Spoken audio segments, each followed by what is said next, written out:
Sir, ಈಗ greater ಬೆಂಗಳೂರಿಗೆ ರಾಜ್ಯಪಾಲ ಅನುಮೋದನೆ ಕೊಟ್ಟಿದ್ದಾರೆ.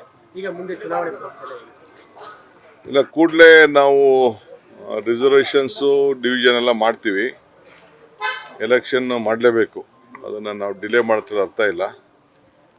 ವಿತಿನ್ 4 months ಅದಕ್ಕೆಲ್ಲ ವ್ಯವಸ್ಥೆನ ನಾವು ಮಾಡ್ತೀವಿ. ಒಂದು ಮೀಟಿಂಗ್ ಕರಿತಾ ಇದ್ದೀನಿ, ಆಲ್ ಪಾರ್ಟಿ ಮೆಂಬರ್ಸು ಮೀಟಿಂಗ್ ಕರಿತೀನಿ. ಅವ್ರ ಸಜೆಷನ್ ಕೇಳ್ತೀನಿ, ಯಾವ ರೀತಿ ಡಿವಿಷನ್ ಮಾಡಬೇಕು ಅಂತ ಒಂದು ಅವ್ರ ಅಭಿಪ್ರಾಯನೂ ಕೇಳ್ತೀನಿ ನಾನು. ಬಹುಶಃ ಎಲ್ಲರಿಗೂ ಗೊತ್ತಿದೆ, ಎಲ್ಲರೂ ಪಾಪ ಅಸೆಂಬ್ಲಿಲೆಲ್ಲ ಚೆನ್ನಾಗಿ ಕೋಆಪ್ರೇಟ್ ಮಾಡಿದ್ದಾರೆ, ಸಜೆಷನ್ಸ್ ಎಲ್ಲ ಕೊಟ್ಟಿದ್ದಾರೆ. ಆಮೇಲೆ ಸಬ್ ಕಮಿಟಿ ಕೂಡ ಮಾಡಿದೆ, ಕ್ಯಾಬಿನೆಟ್ ಸಬ್ ಕಮಿಟಿಲೂ ಎಲ್ಲ ಒಳ್ಳೆ ಸಜೆಷನ್ಸ್ ಎಲ್ಲ ಕೊಟ್ಟು ಅವ್ರು ಹೇಳ್ದಂಗೆ ಹೆಚ್ಚು ಕಮ್ಮಿ 90% ಅವ್ರದ್ದು ಎಲ್ಲ ಮಾತುಗಳು ಕೂಡ ಕೇಳಿದ್ದೇವೆ. ಮುಂದೂ ಕೂಡ ಇದೇನು ನಮ್ಮದೇನು ಸ್ವಂತದ್ದೇನಲ್ಲ, ಎಲ್ಲರನ್ನೂ ವಿಶ್ವಾಸಕ್ಕೆ ತೆಗೆದುಕೊಂಡೇ ಮಾಡ್ತೀವಿ. ಬಟ್ ಎಲೆಕ್ಷನ್ಸ್ ಜಲ್ದಿ ಮಾಡೋದನ್ನು ತೀರ್ಮಾನ ಮಾಡಿದ್ವಿ. ಈ ವರ್ಷದಲ್ಲೇ ಆಗ್ಬೋದು ಸರ್? ಹೌದೌದು, ಮಾಡಲೇಬೇಕಾಗ್ತದೆ. ಇನ್ನು ಡಿಲೇ ಮಾಡೋದ್ರಲ್ಲಿ ಅರ್ಥ ಇಲ್ಲ. ಯಾಕೆಂದರೆ ನಾನು ಯಾಕೆ ಇದನ್ನು ಹೊಸ ಕೆಲವು ಏರಿಯಾನ ಸೇರಿಸ್ಬೇಕಾಗಿತ್ತು, ಅದನ್ನು ಸೇರ್ಸೋಕೆ ಹೋದರೆ ಲೇಟ್ ಆಗ್ತದೆ. ಆ ಪಂಚಾಯತಿಯವರು, ಆ ಮುನ್ಸಿಪಾಲ್ಟಿಯವರು ಎಲ್ಲ ಅವ್ರ ಪರ್ಮಿಷನ್ ಕೇಳಿದ್ರು. ಅವ್ನು ಮುಂದಕ್ಕೆ ಹೆಂಗೆ ಬೇಕೋ ಅದನ್ನು ಆ್ಯಡ್ ಮಾಡ್ಕೊಂಡು ಹೋಗ್ಬೋದು ನಾವು. ಸೊ ಅದಕ್ಕೆ ಇವತ್ತೇನಿದೆ ಅದನ್ನೇ ನೋಟಿಫಿಕೇಶನ್ ಮಾಡಿ ನಿನ್ನೆಯಿಂದ ಹೊಸ ಗ್ರೇಟರ್ ಬೆಂಗಳೂರು ಆ್ಯಡ್ ಆಗಿದೆ. ಸರ್, ಈಗ ವಿಪಕ್ಷದವ್ರು ಹೇಳ್ತಾ ಇರುವಂಥದ್ದು ಗ್ರೇಟರ್ ಬೆಂಗಳೂರು, ಅದೇ ಎಸ್ಪೆಷಲಿ ಅಶೋಕ್ ಅವರು, ಇದು ಕ್ವಾರ್ಟರ್ ಬೆಂಗಳೂರು ಆಗಿದೆ. ಆಯಿತು, ಅವರು ಇದನ್ನು ಅವರು ಸ್ಟಾರ್ಟಿಂಗ್ ಅವ್ರು ವಿರೋಧ ಮಾಡ್ಬೋದಾಯ್ತಲ್ಲ. ಅಸೆಂಬ್ಲಿಲಿ ಯಾಕೆ ಪಾಸ್ ಮಾಡಿಸಿದ್ರು, ಅವರೇ ಪಾಸ್ ಮಾಡಿಸಿದ್ದು. ಅವ್ರು ಯಾಕೆ ಸಜೆಷನ್ಸ್ ಕೊಟ್ಟರು, ಕ್ವಾರ್ಟರ್ ಬೆಂಗಳೂರು ಅಂತ ಹೇಳಿ ಫುಲ್ ಬೆಂಗಳೂರು ಅಂತಾರೆ ಇಲ್ಲಿ. ಹಾಂ, ಅವ್ರ ವಿರೋಧ ಪಾರ್ಟಿಯವ್ರು ಪಾಪ ಅವರು ಅಷ್ಟು ಮಾತಾಡಲಿಲ್ಲ ಅಂತಂದ್ರೆ ಅವ್ರಿಗೆ ಗೌರವ ಕಡಿಮೆ ಅಲ್ವಾ, ಅದಕ್ಕೆ ಅವ್ರು ಮಾತಾಡ್ತಾರೆ. ಅವರು ಒಂದು ಬೆಂಗಳೂರಿನ ಒಂದು ಭಾಗ, ಅವರು ಬೆಂಗಳೂರಿಗೆ ಇಂಪಾರ್ಟೆಂಟ್ ಲೀಡ್ರು.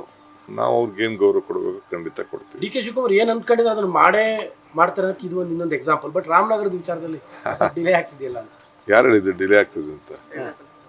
ಒಳ್ಳೆ ಶುಭ ಮುಹೂರ್ತ, ಶುಭ ಗಳಿಗೆಯಲ್ಲಿ ಅದನ್ನು ಅನೌನ್ಸ್ಮೆಂಟ್ ಮಾಡ್ತೀವಿ. ಅದು ಶೀಘ್ರದಲ್ಲೇ ಕಾನೂನು ಪ್ರಕಾರನೇ ಮಾಡ್ತೀವಿ, ಕಾನೂನು ಅಡಿಯಲ್ಲೇ ಮಾಡ್ತೀವಿ. ಬೇಕಾದಷ್ಟು ಇದಕ್ಕೆಲ್ಲ ಏನೇನೋ ಮಾಡಿದ್ದಾರೆ, ಅದೆಲ್ಲ ನಾನು ಚರ್ಚೆ ಮಾಡೋದು ಬೇಡ. ಅದಕ್ಕೆ ಟೈಮು ಈಗ ಸದ್ಯದಲ್ಲೇ ನಿಮಗೆ ತಿಳಿಸ್ತೀರ. ಸರ್, ಈಗ ಪಹಲ್ಗಾಮ್ದು ಅಟ್ಯಾಕ್ ವಿಚಾರದಲ್ಲಿ ಈಗ ಕ್ರೆಡಿಟ್ ವಾರ್ ಶುರುವಾಗಿದೆ ಸರ್. ಇದು ನಮ್ಮ ಕ್ರೆಡಿಟ್ ಅನ್ನೋ ಬಿಜೆಪಿ, ಬಟ್ ಅದು ಕ್ರೆಡಿಟ್ ತಗೋಬಾರ್ದು ಅನ್ನೋಂಥದ್ದು ಕಾಂಗ್ರೆಸ್ನ ಸ್ಟ್ಯಾಂಡು. ಇದು ಚರ್ಚೆ ಭಾಳ. ನೋಡಿಯಪ್ಪ, ಇಡೀ ದೇಶ ವ್ಯಕ್ತಿಗಳಕ್ಕಿಂತ ಪಕ್ಷಿಗಳಕ್ಕಿಂತ ದೇಶ ದೊಡ್ಡದು ಅನ್ನೋದು ನಾವೆಲ್ಲ ಅಭಿಪ್ರಾಯಪಟ್ಟು ನಮ್ಮದು ಒಂದು ಒಮ್ಮತದ ತೀರ್ಮಾನ ವ್ಯಕ್ತಪಡಿಸಿದ್ದೇವೆ. ಪ್ರಧಾನಮಂತ್ರಿಗಳಿಗೆ ಭಾಳ ಗೌರವದಿಂದ ನೀವು ಏನು ತೀರ್ಮಾನ ತೆಗೆದುಕೊಂಡು ನಾವು ಬದ್ಧವಾಗಿದ್ದೇವೆ ಅಂತ ಹೇಳಿದ್ದೇವೆ. ಯಾವ ರಾಷ್ಟ್ರಕ್ಕೂ ನೀವು ಅಣಿಬಾರ್ದು ಅಂತ ಕೂಡ ನಾವು ಹೇಳಿದ್ದೇವೆ. ಈಗ ಅವ್ರು ಏನೇನು ಮಾಡಿದ್ದಾರೆ ಅನ್ನೋದನ್ನ ನಮ್ಮ ಎರಡು ರಾಷ್ಟ್ರದ ನಾಯಕರುಗಳು, ವಿರೋಧ ಪಕ್ಷದ ನಾಯಕರುಗಳು ಆಲ್ ಪಾರ್ಟಿ ಮೀಟಿಂಗ್ ಕರೀರಿ ಅಂತ ಒತ್ತಾಯ ಮಾಡಿದ್ರು, ಸೆಷನ್ ಕರೀರಿ ಅಂತ ಹೇಳಿದ್ದೇವೆ. ಇವತ್ತು ಕೂಡ ನಾವೇನು ಹೇಳ್ತಾ ಇದ್ದೀವಿ ಅಂದರೆ ಸೆಷನ್ನ ಎಲ್ಲ MPಸು ಸಿಗ್ನೇಚರ್ ಮಾಡಿ ಕೊಡ್ತಾ ಇದ್ದೇವೆ. ನೀವು ಸೈನ್ ಮಾಡಿ ನಮಗೆ ಪಾರ್ಲಿಮೆಂಟ್ ಕೊಟ್ಟು ಪಾರ್ಲಿಮೆಂಟಲ್ಲಿ ಎಕ್ಸ್ಪ್ಲೈನ್ ಮಾಡಿ ಅಂತ.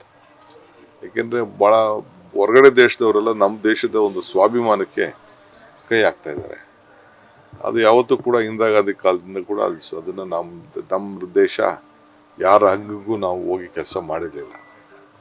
ಅದರ ಬಗ್ಗೆ ಎಲ್ಲ ಚರ್ಚೆ ಮಾಡಬೇಕು ಅಂತ ಹೇಳಿದ್ದಾರೆ. ಸೊ ಈಗಿರೋಂಥ ಸಂದರ್ಭದಲ್ಲಿ ನಾವು ಪಾರ್ಲಿಮೆಂಟಲ್ಲಿ ಚರ್ಚೆ ಮಾಡಬೇಕು ಅಂತ ಕೇಳೋದು ನಮ್ಮ ಹಕ್ಕು, ಅದು ಕೇಳ್ತಾ ಇದ್ದೀವಿ. ಸರ್, ಈಗ ಹುಟ್ಟುಹಬ್ಬ ಮಾಡ್ಕೊತಾ ಇದ್ರೆ ಈ ವರ್ಷ ಏನು? ನಾನು ಮಾಡ್ಕೊಂಡಿಲ್ಲ, ಹುಟ್ಟುಹಬ್ಬನೂ ಮಾಡಲಿಲ್ಲ, 63 ವರ್ಷಕ್ಕೆ ಕಾಲಿಟ್ಟಿದ್ದೀರಿ. ಹುಟ್ಟುಹಬ್ಬನೂ ಮಾಡ್ಕೊಳ್ಳಿಲ್ಲ, ಬೇಡ ಅಂತ ಹೇಳಿದೆ. ನನ್ನ ಕುಟುಂಬದ ಜೊತೆ ನಾನು ಹೊರಗಡೆ ಎಲ್ಲೂ ಹೋಗೋದು ಬೇಡ ಅಂತೇಳಿ ನಮ್ಮದೇ ಆದಂಥ ಈ ಅರಣ್ಯ ಸಂಪತ್ತನ್ನು ನೋಡಿ ಭಾಳ ಸಂತೋಷ ಪಟ್ಟಿದ್ದೀನಿ. ಅದ್ರ ಬಗ್ಗೆ ನಾನು ಸಪ್ರೇಟ್ ಆಗಿ. ಸರ್, ಈಗ ಅದೇ ಕಬಿನಿಯಲ್ಲಿ ಅಕ್ರಮವಾಗಿ ಒಂದು 20-30 ರೆಸಾರ್ಟ್ಗಳು ಇದೆ ಹೇಳ್ತಾರೆ ಸರ್. ಈಗ ಬಫರ್ ಝೋನ್ ಇರ್ಬೋದು, ಹುಲಿ ಸಂರಕ್ಷಿತ ಪ್ರದೇಶ ಇರ್ಬೋದು, ಕಾನೂನು ಬಾಹಿರವಾಗಿ ಅದು ಕೂಡ ಯಾವುದೇ ಪರ್ಮಿಷನ್ ಇಲ್ಲದೆ ಆಗ್ತಾ ಇರುವಂಥದ್ದು ಸರ್. ನನಗೆ ಮಾಹಿತಿ ಕೊಡಿ, ನೆಕ್ಸ್ಟ್ ಟೈಮ್ ಬರೋಷ್ಟೊತ್ತಿಗೆ ಒಂದು ಪಟ್ಟಿ ಮಾಡಿ ಮಾಹಿತಿ ಕೊಡಿ, ಅದನ್ನು ಚರ್ಚೆ ಮಾಡೋಣ. ಸರಿ, 63ನೇ ವರ್ಷದ್ದು ಏನು ದೊಡ್ಡ ಹುದ್ದೆ ಹತ್ರದಲ್ಲಿ ಇದೆಯಾ ಏನು? ಶುಭಗಳಿಗೆ ಶುಭಗಳಿಗೆ 63 ವರ್ಷ 63 ವರ್ಷ ನಿಮ್ಮ ಆಶೀರ್ವಾದ ಎಲ್ಲ ಇರ್ಲಿ, ಅಲ್ಲ 63 ವರ್ಷ ಅಲ್ವಾ ಸರ್ ಇದು? ನಿಮ್ಮ ಆಶೀರ್ವಾದ ಇರ್ಲಿ. ನಮ್ಮ ಮೇಲೆ 63 ಸರ್ ನಂಬರ್ ಸಂಖ್ಯೆ. ठीक है सर.